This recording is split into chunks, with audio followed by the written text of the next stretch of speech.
If you want to really see something that's said, take a look at what happened.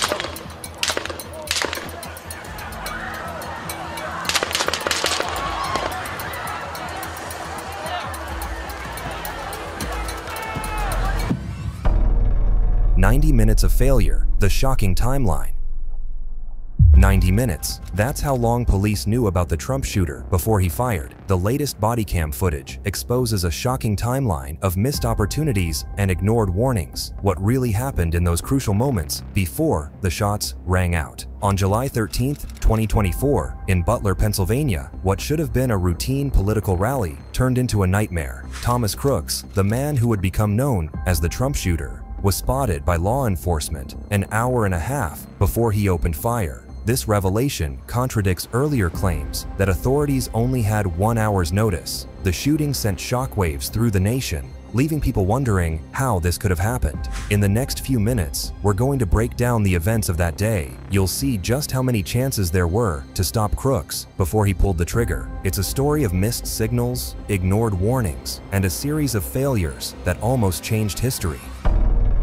First sighting, the ignored warning.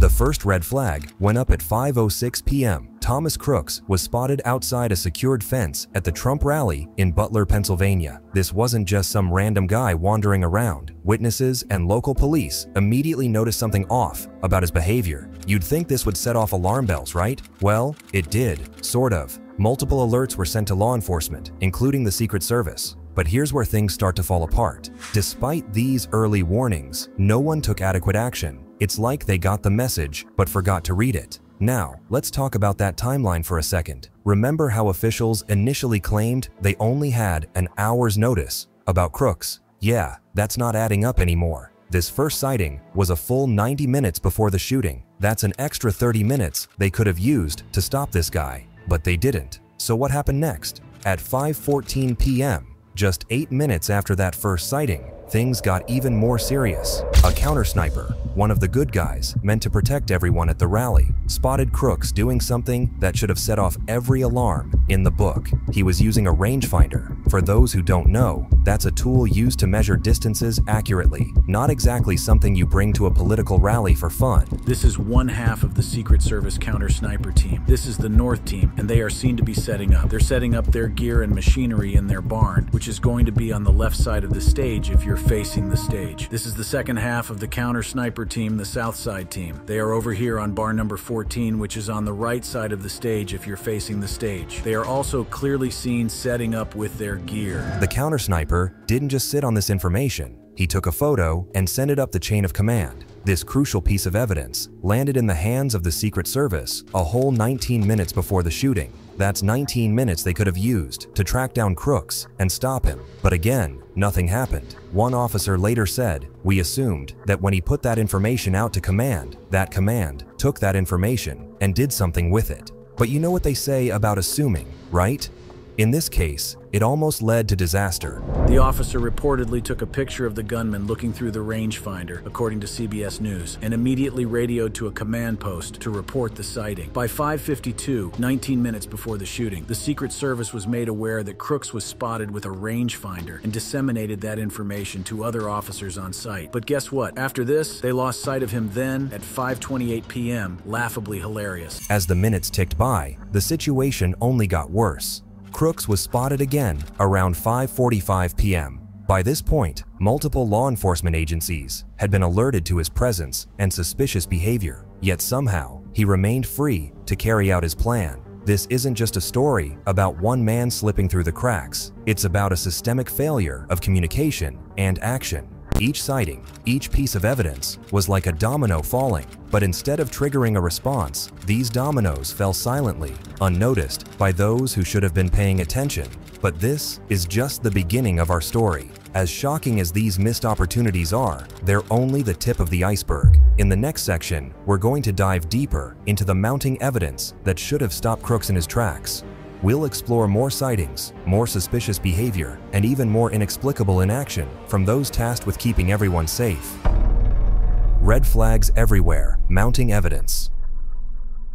As the afternoon wore on, the red flags surrounding Thomas Crooks only multiplied. After that first sighting, at 5:06 p.m., reports of his suspicious behavior kept flooding in. Witnesses described a man who seemed out of place, nervous, constantly checking his surroundings. But despite these mounting warning signs, law enforcement seemed to be caught in a bizarre state of inaction. As the clock ticked towards 5:45 p.m., Crooks was spotted again. By this point, multiple law enforcement agencies had been alerted to his presence and suspicious behavior, yet somehow, nothing was done. It's like watching a slow-motion train wreck. You can see the disaster coming, but no one seems able to stop it. But here's where things get even more unbelievable. Remember that rooftop where Crooks eventually took his shot from? Turns out, that specific location had been identified as a security risk days before the event. Security experts had flagged it as a potential danger spot, a perfect vantage point for someone with bad intentions. So how did Crooks manage to access this rooftop? How did he slip past security and position himself in the exact spot that had been highlighted as a risk? These are the questions that have left investigators scratching their heads and the public demanding answers. It's not like Crooks was some master of disguise or a highly trained operative. He was just a guy with a backpack and a rangefinder acting suspiciously in broad daylight. Yet somehow, he managed to outmaneuver an entire security apparatus designed to prevent exactly this kind of threat. As the final minutes ticked down to the shooting, the scene on the ground was one of growing chaos and confusion. Witnesses reported seeing police officers mobilizing towards the area where Crooks was perched, but their movements seemed disorganized, lacking the decisive action you'd expect in a situation like this. This confusion wasn't just on the ground, it extended all the way up the chain of command. Greg Nichols, a local SWAT officer, later expressed his frustration over the failure to communicate effectively with the Secret Service. "I think we all failed that day," he said, a stark admission of the systemic breakdown that allowed Crooks to slip through the cracks. As the clock struck 6:35 p.m., despite all the warnings, all the sightings, and all the red flags, Thomas Crooks remained free to take aim, free to pull the trigger, free to unleash chaos on an unsuspecting crowd. The final countdown, moments before the shot.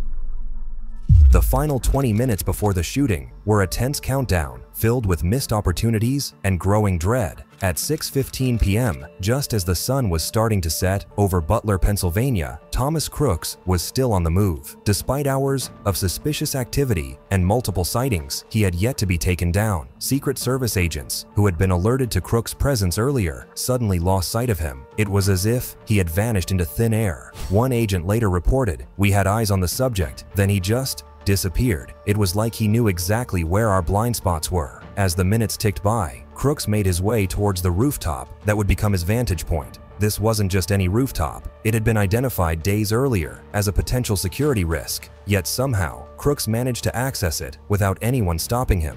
At 6:22 p.m., a local officer spotted Crooks climbing the fire escape. He radioed it in, but the message got lost in a sea of radio chatter. No one responded, no one acted. Crooks continued his ascent, unimpeded. By 6:25 p.m., Crooks had reached the roof. He quickly set up his equipment, including the rangefinder he'd been seen with earlier. From his position, he had a clear line of sight to the stage where Trump would soon be speaking. Meanwhile, on the ground, chaos was brewing. Officers were scrambling, trying to piece together the conflicting reports they'd received throughout the day. One officer was overheard saying, "I hope he's turning this way. Be careful, guys." But it was too little, too late. At 6:30 p.m., just 5 minutes before the shooting, a counter-sniper on a nearby rooftop spotted movement. He radioed in, "Possible suspect on northwest corner rooftop." But again, the message seemed to fall on deaf ears. No immediate action was taken. Crooks, now in position, began to make his final preparations. He checked his weapon, adjusted his scope, and took a few deep breaths. All the while, he remained undetected, despite being in plain sight of several security positions. The clock struck 6:34 p.m. Trump had just taken the stage, greeted by the cheers of thousands of supporters. No one in the crowd had any idea of the danger looming above them. As the second hand ticked towards 6:35 p.m., Crooks raised his weapon. He took aim, his finger hovering over the trigger. In that moment, time seemed to stand still. All the warnings, all the missed opportunities, all the failures of the past 90 minutes converged on this single point in time. Yeah, someone's on top of the roof. Look. Gary is right there. Where? Right there, see him? He's laying down, see him? Yeah, he's laying down. And then, in a split second that would change everything, Crooks pulled the trigger. Chaos unleashed, the shooting and aftermath. The moment Crooks pulled the trigger, chaos erupted. 3 shots rang out in quick succession, echoing across the rally grounds. The first bullet narrowly missed Trump, whistling past his head. The second shot found its mark, striking the former president in the upper right ear. Blood immediately began to trickle down Trump's face as he instinctively raised his hand to the wound. Before anyone could fully process what was happening, the third and final shot tore through the crowd. Corey Comparatore, a 50-year-old engineer attending the rally with his family, was hit as he desperately tried to shield his wife and daughters from the gunfire. Tragically, Comparatore would not survive his injuries. In the seconds following the shots, the scene descended into pandemonium. Panicked screams filled the air as rally attendees shouted, "Duck," and scrambled for cover. Secret Service agents sprang into action, their training kicking in despite the earlier lapses. They rushed to surround Trump, forming a human shield as they quickly ushered him off the stage and into a waiting armored vehicle. The response on the ground was swift and decisive, a stark contrast to the inaction that had allowed Crooks to reach his vantage point in the first place. Within 25 seconds of the first shot, law enforcement had located and neutralized the shooter. Crooks was found dead on the rooftop, though the exact circumstances of his death remain unclear. As the initial shock began to wear off, the full extent of the casualties became apparent. In addition to Trump's ear wound and Comparatore's fatal injury, 2 other attendees were critically wounded. One of the injured was later identified as a relative of U.S. Representative Ronnie Jackson. Both were rushed to nearby hospitals and reported to be in stable condition the following day. In the immediate aftermath, confusion reigned. Eyewitnesses gave conflicting accounts of what they had seen and heard. Some reported multiple shooters, while others swore they had seen the gunmen in completely different locations. This confusion only added to the chaos as law enforcement attempted to secure the area and tend to the wounded. Meanwhile, Trump was whisked away to a secure location for medical treatment. Despite the severity of the situation, he remained conscious and alert throughout. Later that evening, he released a brief statement expressing gratitude to law enforcement and the Secret Service for their rapid response. The irony of praising the very agencies that had failed to prevent the attack in the first place was not lost on many observers. As news of the shooting spread, the nation held its collective breath. Social media exploded with speculation, rumors, and demands for answers. How could this have happened? Why wasn't Crooks stopped earlier? What did this mean for the future of political rallies and public events? In the days that followed, a clearer picture began to emerge. The discovery of explosives at Crooks' home and in his vehicle elevated the incident from an assassination attempt to an act of domestic terrorism. Investigations into his background revealed a troubled individual with a history of mental health issues and a growing obsession with conspiracy theories. Perhaps most damning were the revelations about Crooks' internet search history. In the weeks leading up to the attack, he had extensively researched Trump's schedule, as well as information on other public figures. This evidence of premeditation only fueled public outrage over the security failures that had allowed him to carry out his plan. Unraveling the mystery, investigations, and revelations. As the nation reeled from the shocking assassination attempt, investigators began the painstaking process of unraveling Thomas Crooks' background and motives. What they uncovered painted a disturbing picture of a man who had been planning this attack for months. Thomas Crooks was a high school student when he appeared in an ad for an investment company. We found this video on his high school Facebook page explaining computer coding to another student. The signal is decreasing. Crooks' high school years were troubled. He was rejected by the school rifle team. The first bombshell came when authorities searched Crooks' home and vehicle. They didn't just find weapons, they discovered a cache of explosives. This wasn't just an assassination attempt anymore, an act of domestic terrorism. In the weeks leading up to the attack, Crooks had conducted countless searches for images of Donald Trump. But it wasn't just Trump he was interested in. He'd also been looking up Joe Biden and other public figures. It seemed Crooks was casting a wide net, possibly considering multiple targets. What really caught investigators' attention were the searches related to Trump's rallies and the Democratic National Convention in April 2024. Crooks wasn't just idly curious, he was meticulously planning his attack. The evidence of premeditation didn't stop there. Investigators uncovered a post attributed to Crooks on the gaming platform Steam. It read, "July 13th will be my premiere. Watch as it unfolds." While they couldn't confirm with 100% certainty that Crooks wrote this, the timing and content were too specific to ignore. As they pieced together Crooks's digital life, investigators made another startling discovery. Crooks had been searching for information on major depressive disorder. This raised serious questions about his mental health in the lead-up to the attack. But perhaps the most chilling piece of evidence was found in Crooks' pocket after he was neutralized. A remote transmitter. No one knows exactly what it was for, but its presence, along with 2 smartphones and at least 1 laptop, pointed to a level of planning that sent shivers down the spines of even the most seasoned investigators. As these details emerged, the public's shock turned to outrage. How could someone so clearly dangerous slip through the cracks? The revelation that law enforcement had 90 minutes of warning before the shooting only added fuel to the fire. In response to the growing outcry, Secret Service Director Kimberly Cheadle was called to testify before Congress. Her admission was damning.